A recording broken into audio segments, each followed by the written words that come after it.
കേരളത്തിൽ നാട്ടുംപുറങ്ങളിലും നഗരപ്രദേശങ്ങളിലും ഒരുപോലെ കാണപ്പെടുന്ന പക്ഷികളാണ് ചിന്നക്കുട്ടുറുവൻ. ഇംഗ്ലീഷ് ഭാഷയിൽ പൊതുവെ ബാർബീറ്റ്സ് എന്ന പേരിൽ അറിയപ്പെടുന്ന മെഗലൈമിഡെ എന്ന പക്ഷിക്കുടുംബത്തിലെ അംഗമാണ് ചിന്നക്കുട്ടുറുവൻ. ഇംഗ്ലീഷിൽ വൈറ്റ് ചീക്ക്ഡ് ബാർബീറ്റ് അല്ലെങ്കിൽ സ്മോൾ ഗ്രീൻ ബാർബീറ്റ് എന്നെല്ലാം അറിയപ്പെടുന്ന ഈ പക്ഷികളുടെ ശാസ്ത്രീയ നാമം മെഗലൈൻ വിറിഡീസ് എന്നാണ്. അടിവശവും ഉപരിഭാഗവും പച്ച നിറമുള്ള ചിന്നക്കുട്ടുറുവനെ ഇലകൾക്കിടയിൽ നിന്നും പെട്ടെന്ന് തിരിച്ചറിയാൻ കുറച്ച് ബുദ്ധിമുട്ടാണ്. മൂർധാവും പിടലിയും തവിട്ട് നിറത്തിലുള്ളവയാണ്. കണ്ണിലൂടെ പോകുന്ന കറുത്ത പട്ടയും വെളുത്ത തൊണ്ടയും പുരികവും ചിന്നക്കുട്ടുറുവന്റെ മറ്റു പ്രത്യേകതകളാണ്. തടിച്ചു കൂർത്ത തവിട്ട് നിറമുള്ള കൊക്കുകളുടെ മുകളിൽ ഇരുവശങ്ങളിലും അടിഭാഗത്തായി മീശ പോലുള്ള തൂവലുകളുമുണ്ട്. ചിന്നക്കുട്ടുറുവൻ എന്ന പേരിന് ഒരു പ്രത്യേക കഥയുണ്ട്.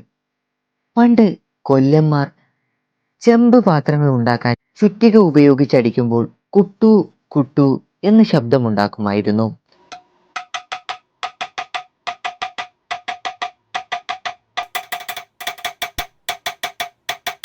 നമ്മുടെ ഈ കുഞ്ഞു പക്ഷിയുടെ പാട്ടും അതുപോലെയാണ്.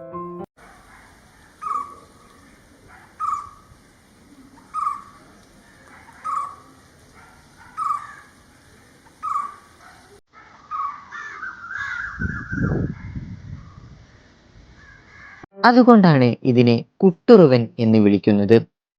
ചിന്ന എന്നാൽ ചെറിയ എന്നാണ് അർത്ഥം.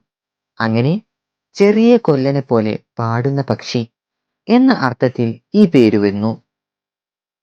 മരങ്ങളുടെ ഇലകളെ പോലെ പച്ച നിറമുള്ളത് കൊണ്ട് ഇതിനെ പെട്ടെന്ന് കാണാൻ കഴിയില്ല. ഇലകൾക്കിടയിൽ ഒളിച്ചിരിക്കാൻ ഈ പച്ച നിറം സഹായിക്കും.